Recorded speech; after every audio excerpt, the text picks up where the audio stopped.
بسم اللہ الرحمن الرحیم۔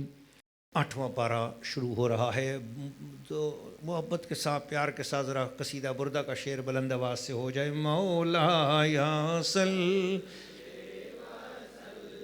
دائماً ابداً علی حبیبک خیر الخلق کلہم۔ 8واں پارہ جو ہے نا، اس میں 17 رکوع ہیں، 3 اس کے اندر بہت بڑی بڑی آیات آخر میں آتی ہیں، 17 رکوع اور 3 آیات۔ پہلے 7 رکوع جو ہیں سورہ الانعام کے ہیں، پھر 10 رکوع اور 3 آیات جو ہے نا یہ سورہ الاعراف کی ہیں۔ تو میں سورہ الانعام کو ہی آج مکمل کرتا ہوں، اور پھر سورۃ الاعراف سے کل سے انشاءاللہ شروع کروں گا، ٹھیک ہے؟ سورۃ الانعام کو مکمل کر لیتا ہوں بس، اور پھر 9ویں پارے کی تفسیر انشاءاللہ کل سے ہوگی۔ آج 9واں پارہ تلاوت ہو چکا ہوا ہے تھوڑا سا، لیکن یہ ہے کہ میں اس کی تفسیر کل سے شروع کروں۔ آج صرف 8ویں پارے کی سورہ الانعام کو مکمل کرتا ہوں۔ سورۃ الانعام کی آیت نمبر 111 سے 121 تک یہ فرمایا کہ اگر ان لوگوں پر فرشتے خود سامنے آ جائیں اور قبروں سے نکل مردے بھی ان سے باتیں کرنے لگ جائیں، مگر یہ کفار ایسے ہیں کہ یہ پھر بھی ایمان نہیں لائیں گے، تو اللہ تعالیٰ کی ہاں ایمان والا بندہ وہی ہے جو معجزے بار بار نہ دیکھے، بس سنے اور مانتا چلا جائے۔ بولو ذرا سبحان اللہ، نہیں زور سے بولو نا سبحان اللہ۔ صدیق اکبر نے سنا اور مان لیا، عمر فاروق نے سنا مان لیا، بس جب سن لیا پھر مان لیا، پھر دوبارہ زندگی میں معجزے طلب نہیں کیے بار بار۔ ایک تو ہم جو نا روزانہ کوئی کرامت دیکھے تو پھر کوئی کرامت دیکھے تو پھر یاد رکھے، نہ وہ مرید کامل ہوتا ہے نہ وہ شاگرد کامل ہوتا ہے۔ کامل وہی ہوتا ہے کہ جو ایک بار دیکھے پھر زندگی بھر بن دیکھے پیار کرتا چلا جائے۔ کفار کے بے جا مطالبات کو جو ہے نا وہ اس پہلے رکوع میں منع کیا گیا، اور کہا گیا مسلمانوں جس حلال جانور کو اللہ کا نام ذبح کر کے اللہ کا نام لے کر ذبح کیا جائے اس کو کھاؤ، اور حرام جانوروں کا گوشت ہرگز نہ کھاؤ۔ اور تمہیں کیا ہو گیا ہے کہ جس پر اللہ کا نام لے لیا گیا ہو پھر اس کو کیوں نہیں کھاتے ہو؟ اس کو کھاؤ، وہ پاک صاف ہے جسے اللہ کا نام لے لیا گیا ہو۔ پھر یہ بھی کہا اگلے رکوع میں کہ نبوت خود کوئی بندہ اٹھ کر نبی نہیں بن سکتا، نبوت اللہ کی عطا سے ہے، اور یہ اب قیامت تک کے لیے صرف نبی پاک کے حصے میں آ چکی ہے، اب قیامت تک کے لیے کوئی دوسرا نبی نہیں ہے۔ حضور خاتم الانبیاء والمرسلین ہے۔ اب کوئی کسی شکل میں بھی نبوت کا دعویٰ کرے اس کا دعویٰ باطل ہے۔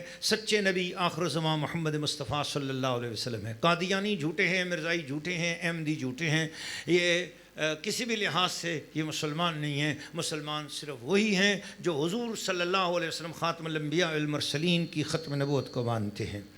پھر اس کے بعد اگلے رکوع میں فرمایا گیا کہ مشرکین قریش یہ جو مشرکانہ رسوم کرتے ہیں یہ ساری غلط ہیں، اس سے ان کو عذاب الہی ہوگا، اور حلال چیزوں کو خود حرام کرتے ہیں اور حرام چیزوں کو حلال کرتے ہیں، جبکہ حلال اور حرام وہ ہے جو اللہ اور اس کا رسول بیان فرما دیتا ہے۔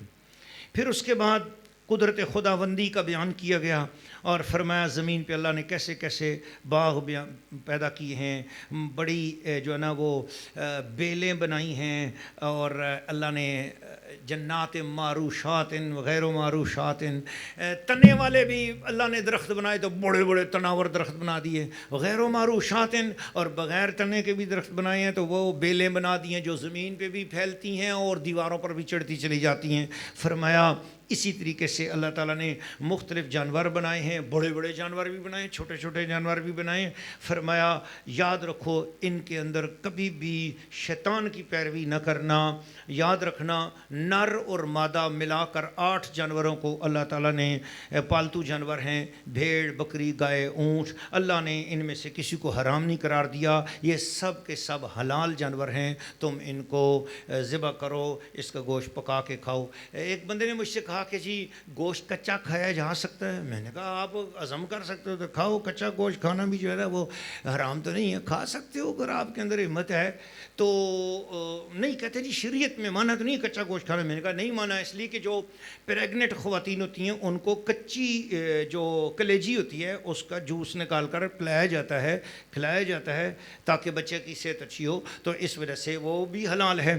تو جب وہ حلال ہے تو باقی بھی حلال ہے، اس لیے کچا گوشت بھی کھا سکتے ہو۔ لیکن یہ خیال کرنا کہ جانور کھڑا ہو اور جا کر اس کو جو ہے نا کھڑے جانور میں سے پاؤ گوشت نکال دینا، یہ ظلم ہے اور اللہ تعالیٰ نے منع کیا ہے اسے۔ یہ خاص یاد رکھ لیں۔ افریقہ میں اس طرح ہوتا ہے کہ جناب وہ اس طرح کرتے ہیں کہ بھیڑ ہے، اس کی ایک ٹانگ کاٹ لی اور اس کو جو ہے پکا کے کھانا شروع کر دیا۔ بھیڑ بیچاری جو ہے ظلم کے اندر جو ہے نا وہ پریشان ہو رہی ہوتی ہے۔ یہ افریقہ کے لوگوں میں اس طرح کی باتیں ہیں۔ اللہ کا شکر ہے ہمارے ہاں نہیں ہے، اس لیے حکم دیا گیا کہ جانور کو جو ہے نا وہ باقاعدہ ذبح کرو۔ ذبح کرنے کے بعد جب اس کو ٹھنڈا ہو جائے اس کے بعد اس کی کھال اتارو، پھر اس کا گوشت جو ہے نا لو۔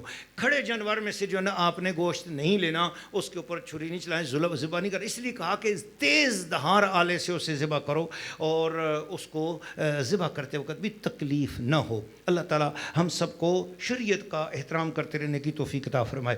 اس سے اگلے رکوع میں حرام اشیاء کی ایک مختلف چھوڑی سی فہرست بھی اللہ تعالیٰ نے ارشاد فرما دی کہ مردار جانور جو ہیں، خون، خنزیر کا گوشت، اللہ تعالیٰ کے علاوہ کسی اور کا نام ذبح کے وقت لیا جائے تو ایسے سارے جانور حرام ہیں۔ اور پھر یہودیوں پر ناخنوں والے جانور حرام تھے، گائے بکری کی چربی حرام تھی۔ اس چربی کے سوا جو پیٹھ، آنتوں یا ہڈی سے لگی رہ جائے تو ہم نے ان کو اس کی سرکشی کی سزا دی۔ جب کہا جو گیا تو ان کو ناخنوں والے جانور تمہارے لیے حرام ہے۔ ناخنوں میں سے دیکھو مرغا بھی ان کے لیے حرام تھا، پھر وہ مرغا کھاتے تھے۔ آج چکن کا سب سے بڑا کاروبار یہ یہودی کر رہے ہیں نا، تو جو ان کی اپنی کتابوں میں ہے کہ ناخنوں والا جانور حرام، ان کے لیے حرام ہے، ہمارے مسلمانوں کے لیے تو حلال ہے، لیکن سب سے بڑے بزنس پہ قابو یہی ہوا ہے۔ تو کہنے کا مقصد یہ ہے کہ جب ان کی کتابوں میں ایک چیز کو حرام ہے پھر اس کو کیوں کھاتے ہیں؟ تو یہودیوں کا اپنی کتابوں پر عمل نہیں ہے۔ اللہ کا لاکھ لاکھ شکر ہے، مسلمانوں میں 98% مسلمان گناہ گار ضرور ہوں گے لیکن الحمدللہ خدا کے باغی نہیں ہیں، قرآن کے باغی نہیں ہیں، مصطفیٰ کے باغی نہیں ہیں۔ نافرمان ہو جاتے ہیں، کوئی گناہ ہوتا بھی ہے تو اپنے اندر محسوس کرتے ہیں کہ ہم سے یہ غلطی ہو گئی ہے، لیکن خدا کے نافرمان نہیں ہیں، اور اللہ پاک ہم سب کو نافرمانی سے بچائے، بولو آمین۔ پھر اس کے بعد جو ہے نا انبیاء کرام کے حوالے سے تفصیل سے بات کی کہ انبیاء کرام نے حقوق اللہ اور حقوق العباد پر مشتمل تفصیل کے ساتھ جو ہے نا وہ عہد و میثاق پچھلی امتوں میں کیے تھے، اور اس سے اگلے رکوع میں فرمایا قرآن برکت ہے، رحمت ہے، دین محمدی ملت ابراہیمی ہے، تفریق جو مسلمانوں کے اندر تفریق ڈالے اس کا اسلام کے ساتھ کوئی بھی تعلق نہیں ہے۔ اور پھر آخر میں یہ سورہ مبارکہ الانعام ختم ہوتی ہے تو فرمایا کہ سنو یہ دنیا کی زندگی ایک امتحان ہے، اور اس امتحان کو بڑی محبت کے ساتھ، بڑے پیار کے ساتھ آپ نے اس امتحان کو حضور کی اتباع میں گزارنا ہے، اسلام اور قرآن کے مطابق گزارنا ہے۔ سورۃ الانعام کے حوالے سے میں نے الحمدللہ تفصیل سے آپ کی خدمت میں خلاصہ بیان کیا ہے۔ پھر میں عرض کرتا چلوں ناظرین و ناظرات، سامعین و سامعات، کہ میں نے عرض کیا کہ یہ جو میں عرض کر رہا ہوں یہ خلاصہ ہے، کسی صورت میں بھی یہ تفسیر نہیں ہے۔ بار بار میں نے پہلے بھی عرض کیا، اب بھی عرض کرتا ہوں، یہ صرف تھوڑا سا تاکہ جتنا ہم نے قرآن مجید تراویح میں سنا ہے تھوڑا سا ہمیں پیغام مل جائے کہ اللہ نے ہم سے کیا باتیں کی ہیں، تو صرف اس کی ایک تھوڑی سی خوشبو ہے۔ اللہم صلی علی سیدنا محمد وعلی آلہ وصحبہ اجمعین، اللہم صلی علی سیدنا محمد وعلی وصحبہ وبارک وسلم۔ یا اللہ قرآن کو ہمارے سینوں کا نور بنا، قرآن کی برکت سے ہمیں دنیا اور آخرت کی برکت نصیب فرما۔ سبحان اللہ وبحمدہ، سبحان اللہ العظیم، لا الہ الا اللہ محمد رسول اللہ، وما علینا الا البلاغ المبین۔